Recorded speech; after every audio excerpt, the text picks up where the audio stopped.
Ladies and gentlemen, please welcome back Mr. Tyrone Taborn.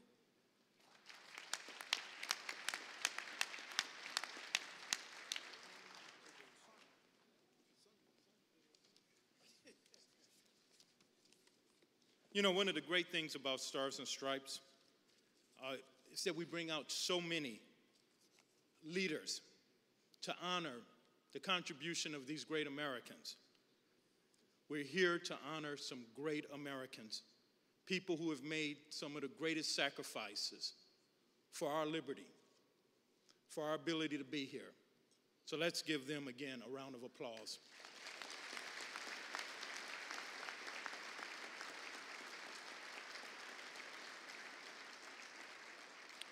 Because trust me, they've made no mistake in giving their lives to our country. And talking about that, I want to speak from the heart about our keynote speaker. You can read his bio anywhere. General James F. Amos. But I don't think the bio will tell you what I have learned about this great American over the past year. Last year, he came to Stars and Stripes in Washington, D.C., and he was touched. He was touched because in his heart and in his soul, everything that he saw were the things he already supported. And he turned and he said, I am going to support this. And I will tell you, the Marines have landed this year.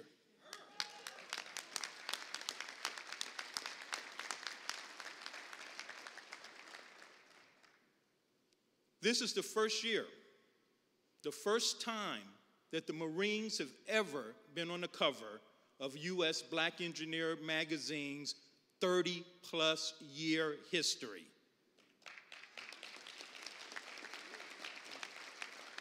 And as the publisher, I guarantee you, it will never be the last.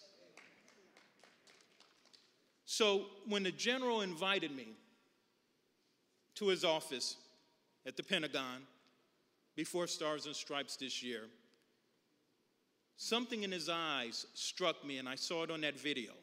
It says, when the Marines, you lead, you follow, or you get out of the way. And he looked at me and he said, we are going to lead in our sponsorship of this event. He brought the president's band. He brought all of this great support. But more importantly, he brought the kind of leadership that says diversity is important. Quality, professionalism is important. And he looked at me and he said, I'm going to do everything I can to support these students coming into the Marines. I am going to support the people we already have in the Marines. I am behind the mission of Stars and Stripes. Ladies and gentlemen, I don't think it's too much for me to say. I welcome our keynote speaker, my newfound friend and soulmate, General Amos.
I was just telling everybody behind me that I'm under a lot of pressure.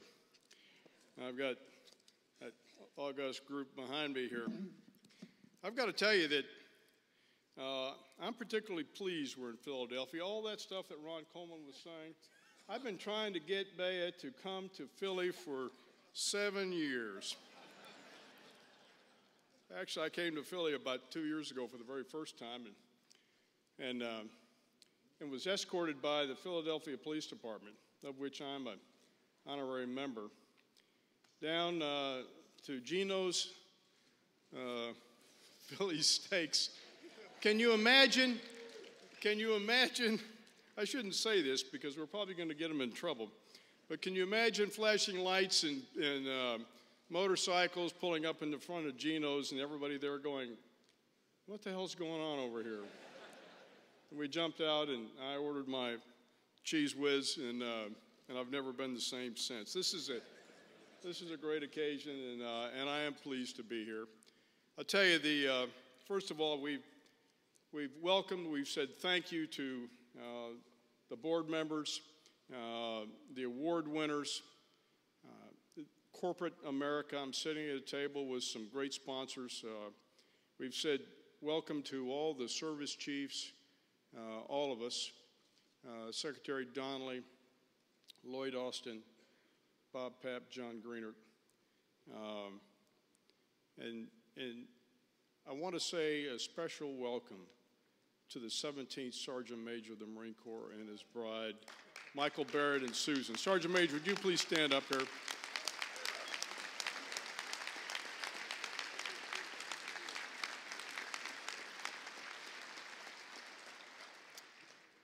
You know, in some ways, the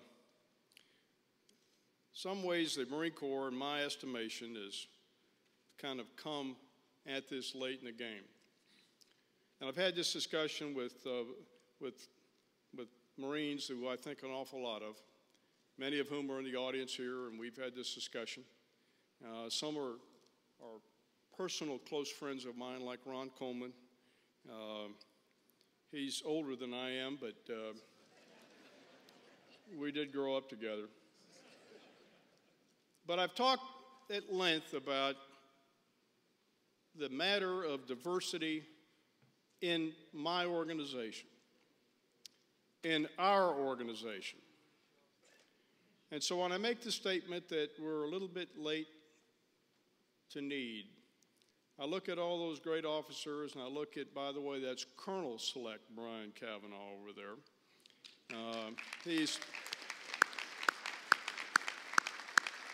I had the opportunity, I've known Brian off and on over the years, but I had the opportunity to read through his record about a year and a half ago when he came back from Iraq and looked at what he did there as a squadron commander flying heavy lift helicopters, leading his Marines in a tough environment, and coming back and going to school and looking personally for his next assignment. Brian has been selected to command Marine Aircraft Group 36 on Okinawa. They will receive their first MV-22s this spring. Brian Cavanaugh, we are reorienting the Marine Corps to the Pacific in accordance with the President's and Secretary of Defense's guidance. Brian, your plate will be very full as the CEO of MAG 36, and I couldn't be more proud to have an African-American colonel in charge of that great air group in Okinawa.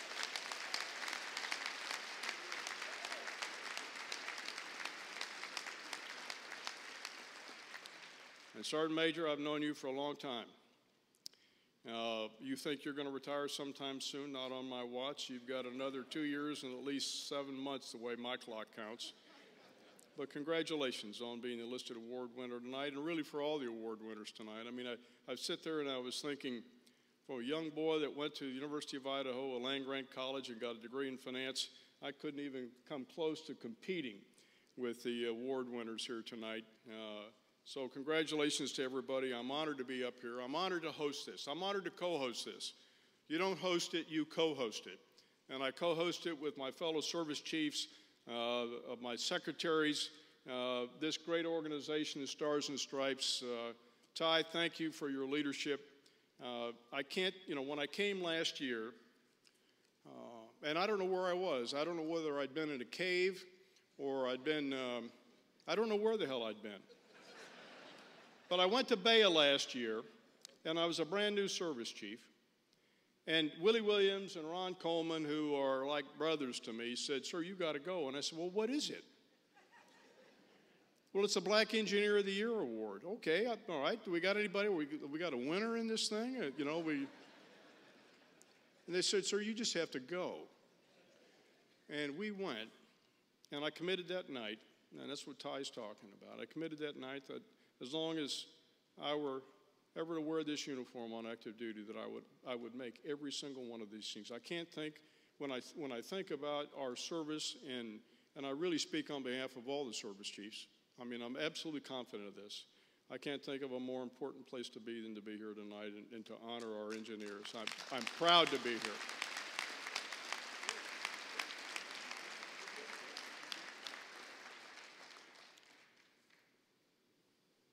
And I won't miss another one. And I'm proud of my leadership that showed up here today mentoring. We were talking this evening about how important mentoring is. We made a commitment about 15 months ago in the Marine Corps that we were going to turn things around. We've got great young African-American enlisted and great young African-American officers. But somewhere along the line in the officer corps, we fall short of the mentoring. And we're changing that.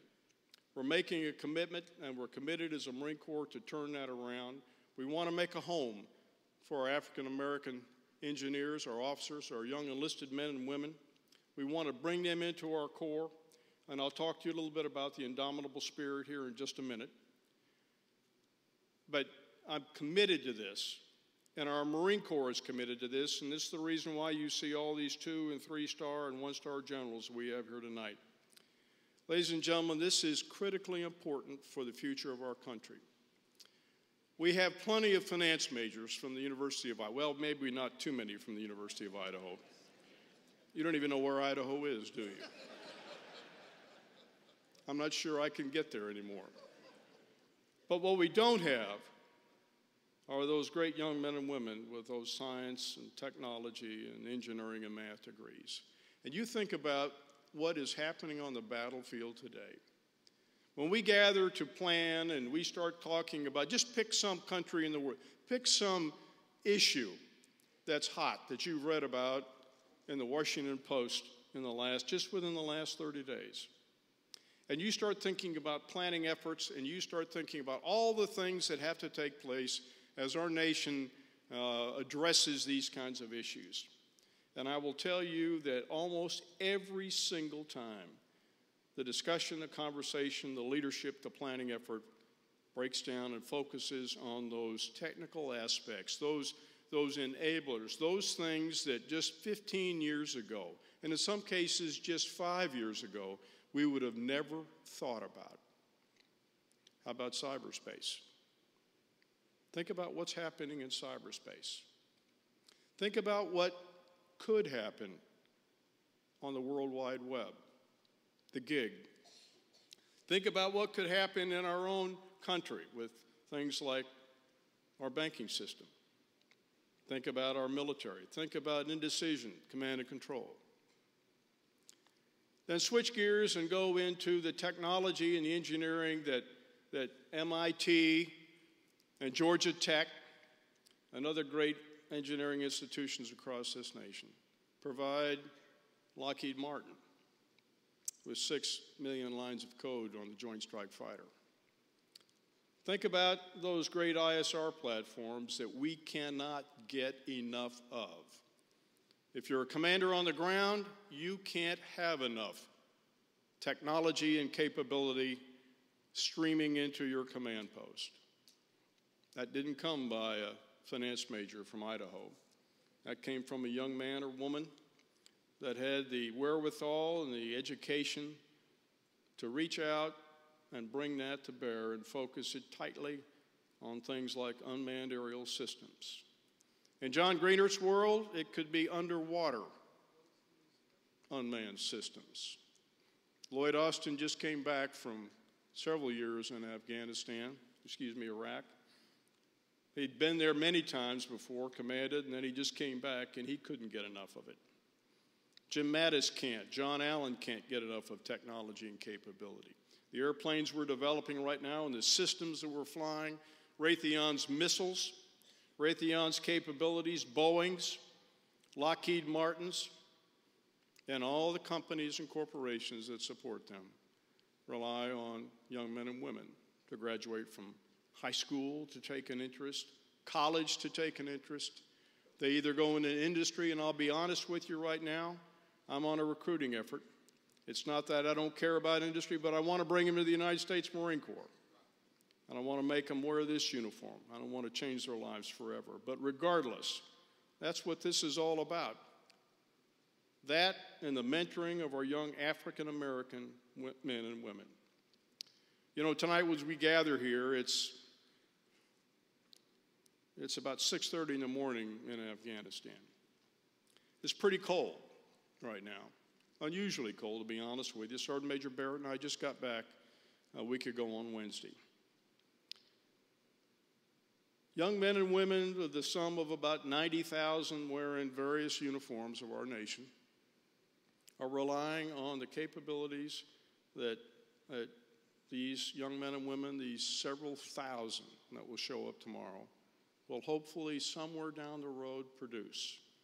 That's the innovation.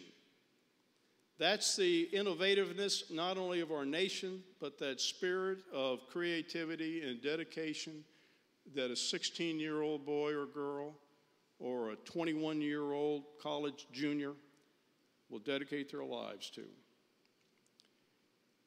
Those young men and women in Afghanistan this morning are on patrol. They're on convoys. Some have just gotten back. Some are in an overwatch position. But they've been there, and they're relying on the young men and women in industry back here in the United States of America.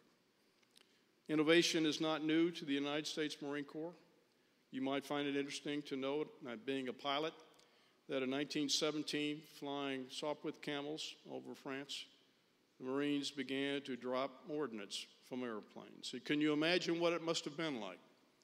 Flying, looking out, having some kind of grenade in your hand and flying over the enemy and surprising him by dropping it. 1918 in Haiti, we began the first what later became close air support.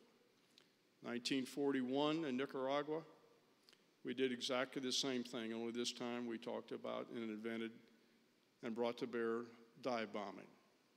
We put forward air controllers. We didn't call them that. We didn't even call them a tactical air control party. We had another strange name for them, but we attached them to Army ground units in Korea. And that's where we really got serious about close air support. The kind of close air support that our young soldiers and Marines rely on, special operations forces today in Afghanistan.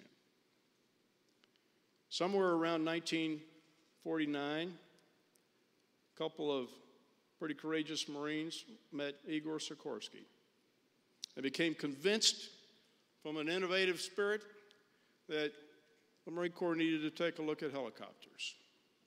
They didn't exactly call them helicopters in those days, but we bought a few. The war broke out in Korea. Not only were we flying the president around in a helicopter, but in Korea we began to move forces around on the ground in whirlybirds, they called them. Helicopters that looked like bananas. And people looked at us and thought it was so strange. Why are you doing this? And you think about where we are today with rotary wing aviation. We would no more think about going to war without our helicopters than we would without our artillery or without our infantry. About 1968-69, Marine aviation took a look at this thing called the jump jet. This thing called VSTOL, vertical short takeoff and landing.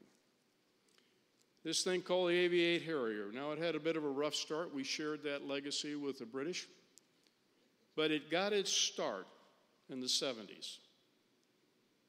And here we are with Lockheed Martin. Now, the United States Marine Corps is about, we're already fielding. We've got 3 of our fleet models down at Eglin Air Force Base. We'll cut the ribbon on this squadron here in about a week. The F-35B, short takeoff and vertical landing, 5th generation airplanes.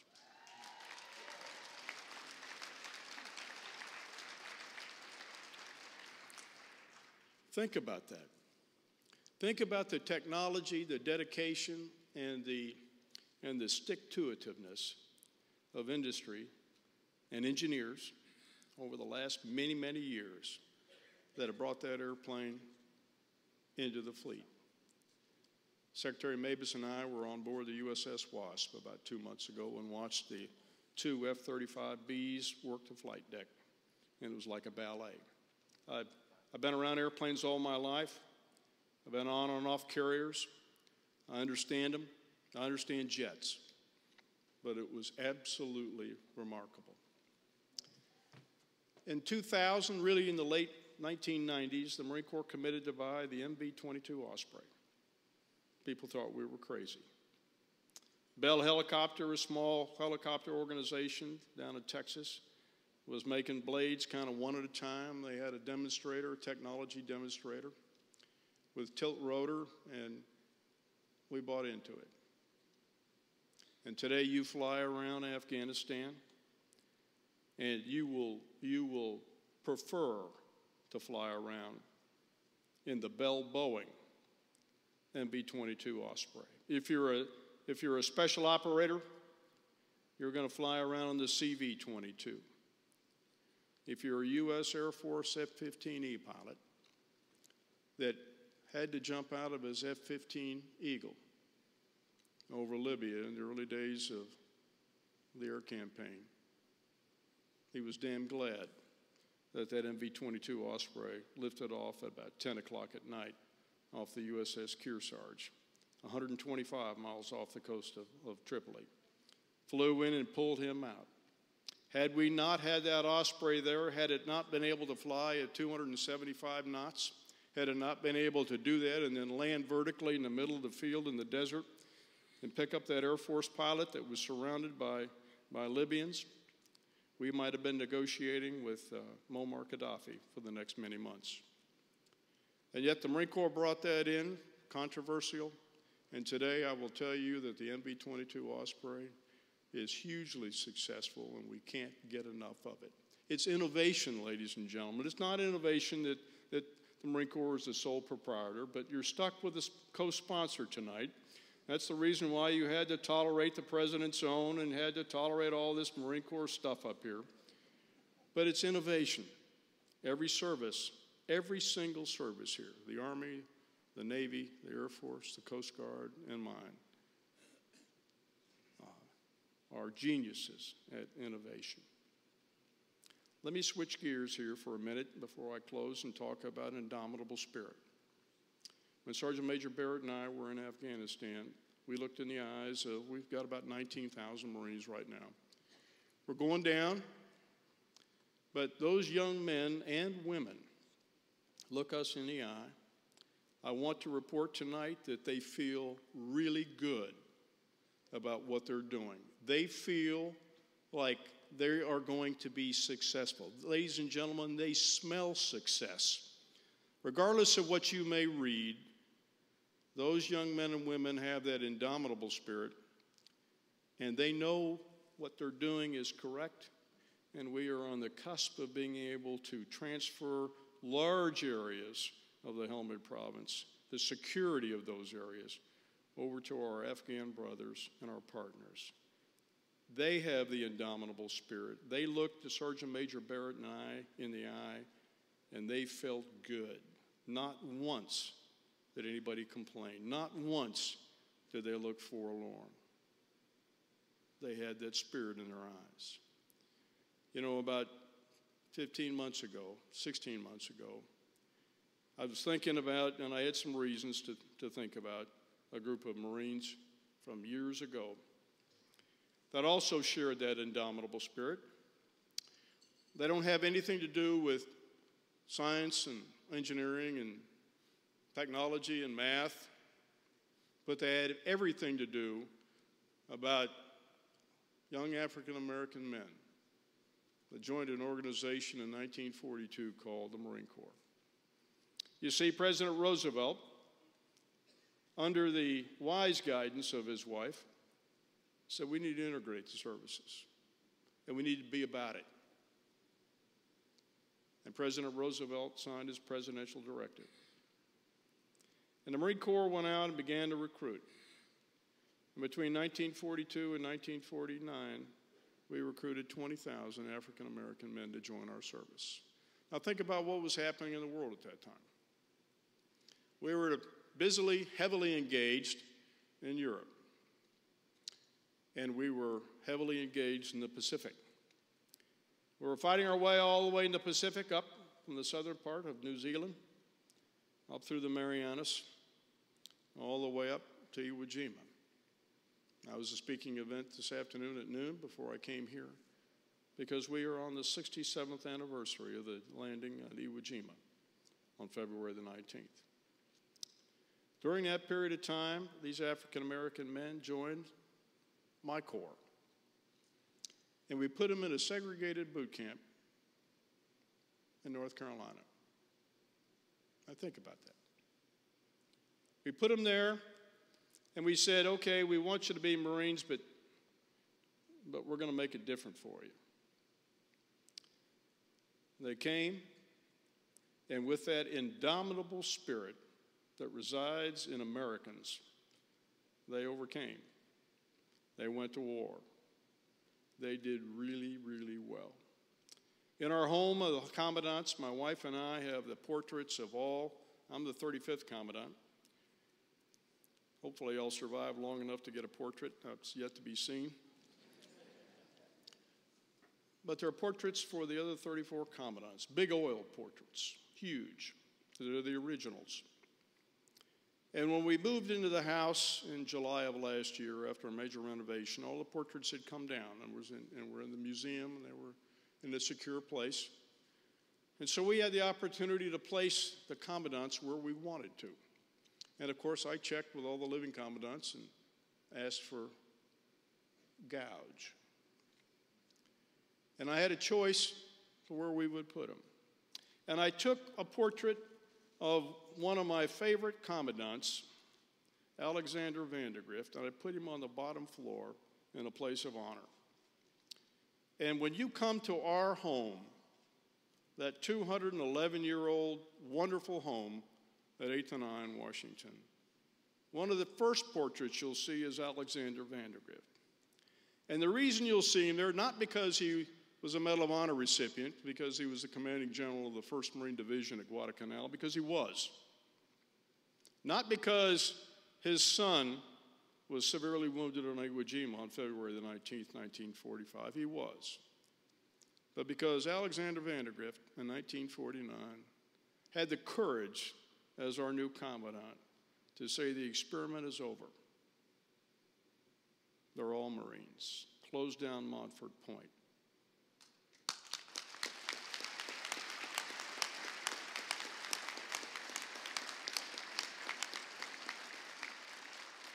Ladies and gentlemen, that's that indomitable spirit that Sergeant Major Barrett and I saw in the eyes of those young men and women in Afghanistan that resided on those men that went to Montford Point, that they put up with that. And it's those great young men that we see up here, men like Ron Coleman, retired 3-star general, Willie Williams, Ben Stewart, Leo Williams is out there somewhere. The list goes on. That's the indomitable spirit that those Montford Point Marines set up for our Marine Corps to be successful today. They set the conditions for Brian Cavanaugh to be able to come up here with his beautiful bride, be a commanding officer, get selected for colonel, going back out to command, great future ahead of him. They set the conditions for that. And ladies and gentlemen, this spring, the Montford Point Marines will be awarded the Congressional Gold Medal by the President of the United States.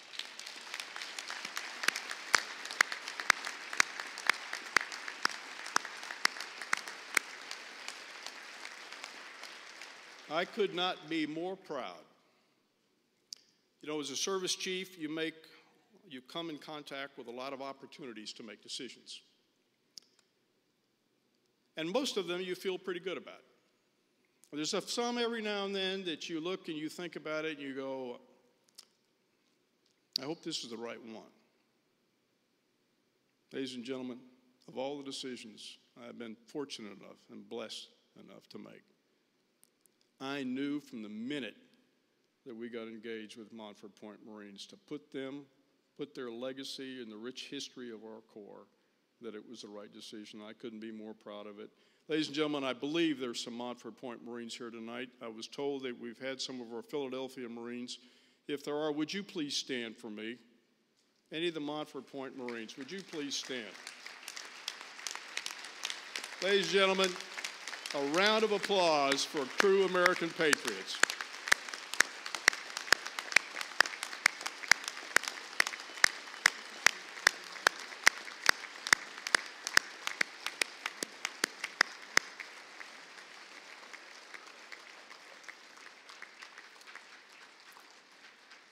Thank you. It's going to be a wonderful spring, and we can't wait for the President to award that medal. You know, the last thing I'll say regarding indomitable spirit, and then I'm going to close. During that visit that Sergeant Major Barrett and I made to Afghanistan, we came back in contact with one of our storied battalions, 3rd Battalion, 7th Marines from the desert of 29 Palms. They've been in and out of combat. You know, every unit, every service has storied battalions. The Army does, we do. This is one of them. This one has never shirked combat and has been in every tough battle that I can think of since I've been paying attention. So we were out there and we ran across one of our young Marines, talking to him after we'd had a chance to address him, I won't say what rank he is. Well, I'll tell you he's a corporal. I won't tell you what his last name is, but his first name is Ricky. And I was talking to Ricky, and I want to share this with you because it's an indication that that indomitable spirit still resides in those young men. You see, Ricky had gotten a Dear John from his girlfriend back home. And while we were talking to him, here he is. He's out there in the front, pretty preoccupied with the enemy. And yet, he was trying to adjust to what had happened in his life. And so he showed Sergeant Major Barrett and I this letter, and I took the liberty of copying it down, knowing someday I'd have an opportunity to share it. Dear Ricky, I can no longer continue our relationship. I must admit that I have cheated on you twice since you've been gone. And it's not fair to either of us. I'm sorry. Please return the picture of me that I sent to you. Love, Becky. Well, the Marine with hurt feelings asked his fellow Marines for any snapshots that they could spare of their girlfriends.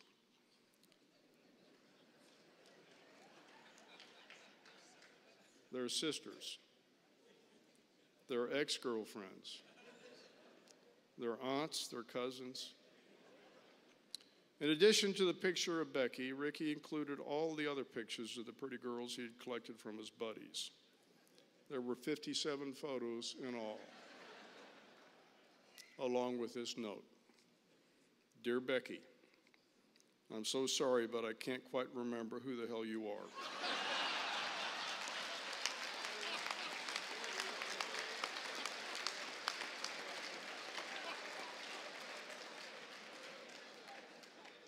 Please take your picture from the file and send the rest back to me.